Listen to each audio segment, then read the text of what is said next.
네, 요즘 이제 은퇴를 하면 서울에 이제 집을 한 채 있는 분들이 그 집만 있고 나머지 이제 생활 자금이 부족한 분들이 있잖아요. 이런 분들은 이제 집을 팔고 집을 줄여 나가야 되는데 이제 서울 집값, 특히 중심지 같은 데는 서울 집값이 계속 오르는 걸 봐왔기 때문에 집을 안 팔고 그 집을 전세에 놓고 이제 경기도로 좀 싼 데 가면 좀 다운사이징 시켜가지고 조금 싼 데 가면은 생활도 할 수 있고 생활비도 나오고 그래서 좀 싼 지역으로, 그러니까 집은 안 파는 거죠. 집값은 나중에 서울은 더 오를 것이다 하는 걸 기대를 가지고 있기 때문에 집을 안 팔고 경기도 좀 싼 지역에 가면 생활비도 나올 수 있고, 또 서울에 있는 집을 월세를 놓으면은 월세를 받아서 또 생활을 할 수 있고, 그러니까 더 싼 집으로 전세나 월세로 갈 수도 있다는 거죠. 그래서 아마 서울에 집을 안 팔고 경기도나 외곽으로 나가는 것 같아요. 집을 팔고 가면 더 낫겠죠. 근데 안 파는 이유는 집값 상승을 기대하는 거죠. 장기적으로 서울은. 젊은 분들은 직장에 가까운 데 살아야 되기 때문에 이제 서울에 직장이 많잖아요, 아무래도. 그러니까 젊은 분들은 서울에 가까운 데 살 수밖에 없어요. 뭐 어쩔 수 없이 이제 먼 경기도에 살면 출퇴근을 굉장히 힘들게 해야 되기 때문에. 근데 이제 은퇴를 하게 되면 중심지로 나올 기회가 많이 줄어들잖아요. 줄어드니까 경기도나 외곽 지역으로 나가서 살 수 있는 경우가 많이 생기죠. 그래서 은퇴하신 분들은 굳이 중심지에 살려고 하지 않고 조금 더 쾌적한데, 근데 너무 멀리 떨어지면 안 돼요. 왜냐하면 은퇴를 하더라도 모임이라는 게 있잖아요. 친구도 만나고 또 친척도 만나고 또 동창들도 만나는 모임이 있기 때문에 너무 멀리 떨어지지 않은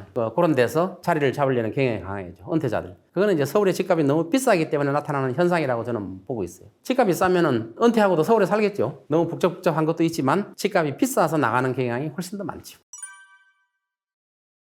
앞으로 이제 지방이 더 선호될 수 있지 않겠느냐 이렇게 이제 말하시는 분들도 있는데, 인구가 줄어들면 줄어들수록, 우리나라 지금 인구가 줄잖아요. 인구가 줄어들면 줄어들수록 지방에 더 있고 싶지를 않아요. 인구가 줄수록. 그 이유가 뭐냐면 우리나라 지금 인구가 100명뿐이 안 된다. 가정 지금 5천만 명이지만 우리나라 인구가 100명뿐이 안 된다고 생각해 봐요. 100명이 한 군데 모여 살겠죠. 저 지방에서 한 명 살고 한 명 살고 하지 않겠죠. 그러니까 인구가 적으면 적을수록 도심으로 몰려들어서 사는 경향이 있고, 인구가 많으면 많을수록 오히려 지방이 조금씩 개발되는 경향을 가지고 있어요. 이거는 뭐 정책으로 해결될 수 있는 게 아니에요. 지방을 하는 거는 정책으로 해결될 수 있는 게 아니고, 우리가 지금 5천만 명인데 나중에 이제 3천만 명, 2천만 명도 된다고 그러잖아요. 20년, 30년 지나면, 또 50년 지나면. 그러면은 인구가 줄면 줄수록 지방의 도시였던 지역, 중소도시였던 지역은 원시림이 될 가능성이 많아요. 거기는 이제 동물들만 사는 사자나 토끼나 호랑이, 뱀 이런 그 아파트에 살겠죠. 서로 모여서. 그런 경우가 생기고. 그러니까 인구가 줄면 줄수록 도심으로 더 몰려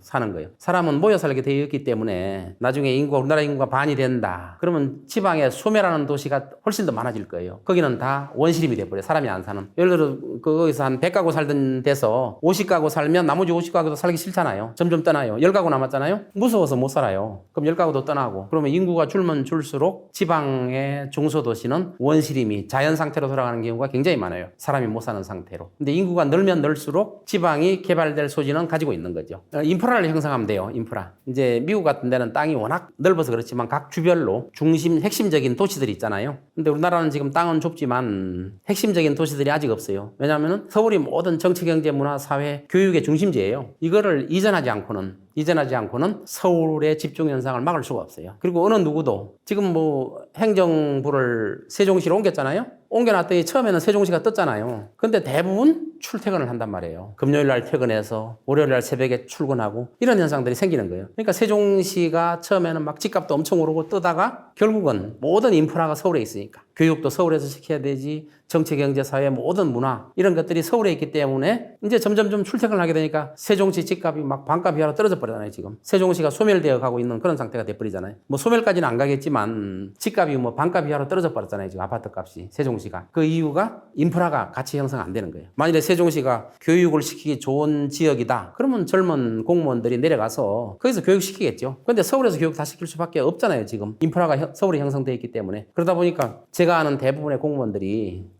금요일 날 저녁에 퇴근해 서울로 퇴근하고 잠시 거기서 잠시 머물고, 그러니까 전부 서울에 집이 있는 거예요. 애들 교육을 위해서 서울에 집이 있는 거예요. 그래서 지방의 인프라를 구축하지 않고는, 인프라를 구축하려면 엄청난 희생이 필요해요. 정부 정책이. 누구 강력한 지도자가 나와서 교육기관이나, 전에 한국은행 총재가 그런 말을 했잖아요. 지방에서 교육을 받은 사람은 서울대 들어오는데 유리하게 만들어줘야 된다. 또 어떤 도시학자는 또 서울대를 지방으로 옮겨야 된다. 이런 말도 하잖아요. 이처럼 그런 인프라 시설이 지방에 있지 않고는 서울 집중을 막을 수 있는 방법이 없어요. 그거는 뭐 강제한다고 해서 되는 게 아니에요. 우리나라는 전체 일일 생활권이에요. 지금 KTX 타면은 대전까지도 출퇴근 가능하잖아요, 지금. 그만큼 전체가 일일 생활권이기 때문에 서울에 인프라가 집중되어 있는 이런 상태에서는 서울 집중을 막을 수가 없는 거예요. 막으려면은 강력한 정책이 필요한데 그 정책은 강력한 지도자가 나타났을 때만 가능한 거예요. 내가 세종시에서 애를 키워서 훌륭하게 키우고 대학도 세종시 근처에 보내면 애가 나중에 훌륭하게 될 것이다. 서울 누가 올라와요?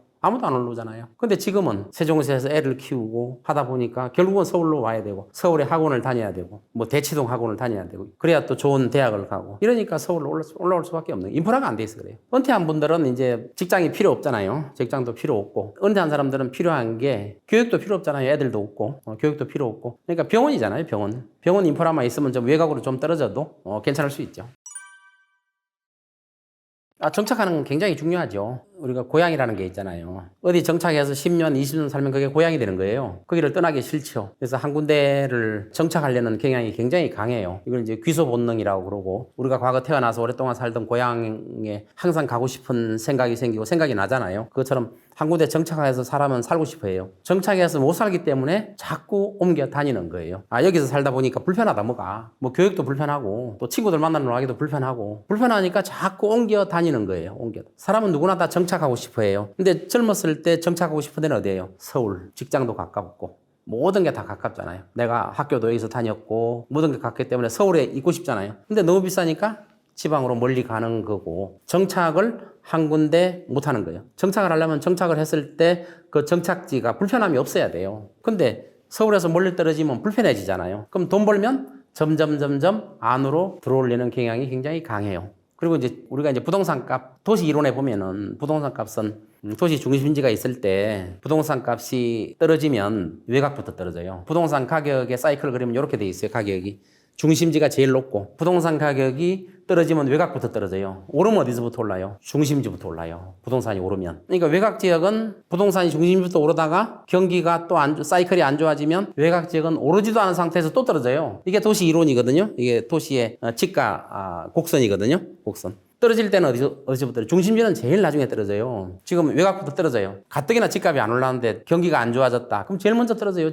외곽이. 그럼 중심지는 언제 떨어지느냐? 우리나라가 경기 침체가 막 시작되고 그러면 중심지도 결국 떨어질 수밖에 없어요. 과거 IMF 때 경기가 안 좋을 때 경기 침체기에 보면은 우리 강남의 아파트도 반값 이하로 떨어졌잖아요. 실제로 떨어졌잖아요. 그거는 제일 나중에 떨어진다는 거죠. 외곽부터 떨어지기 시작하는 거예요. 그러니까 외곽은 왜 외곽의 집값이 안 오르느냐? 오를 때는 제일 나중에 오르고 떨어질 때는 제일 먼저 떨어져요. 외곽부터. 그러니까 중심지만 계속 오르는 게 경기 사이클이 생기면 계속 오를 수밖에 없는 그런 사이클을 가지고 있기 때문에 그래요. 그래서 사람들이 정착해서 살려면 이 꼭대기 여기서 살고 싶어 하는 거죠. 근데 못 살잖아요. 못 사니까 다른 데 있다가 또 옮기고 하는.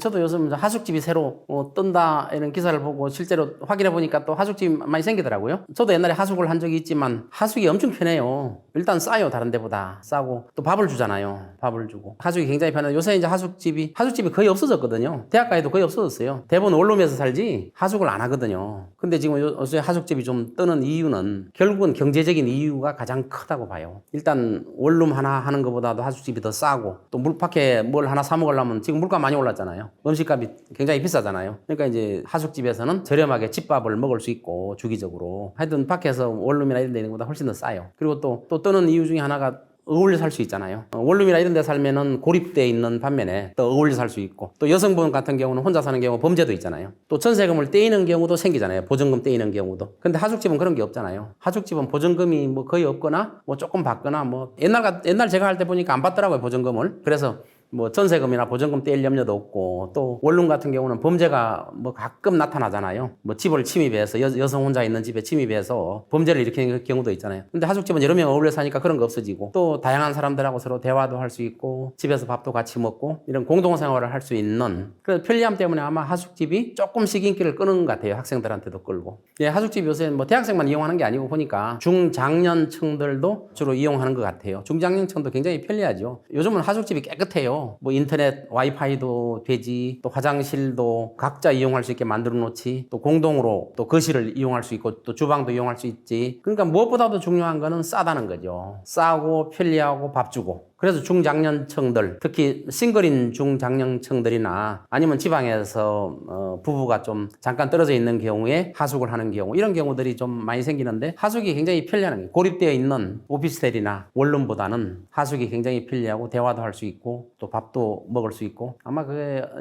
외식비가 굉장히 비싸져서 이런 현상도 생긴 게 아닌가 저는 이렇게 봐요. 그러니까 경제적인 이유가 가장 크다고 봐요. 중장년층이 하숙집으로 몰려드는 경우도.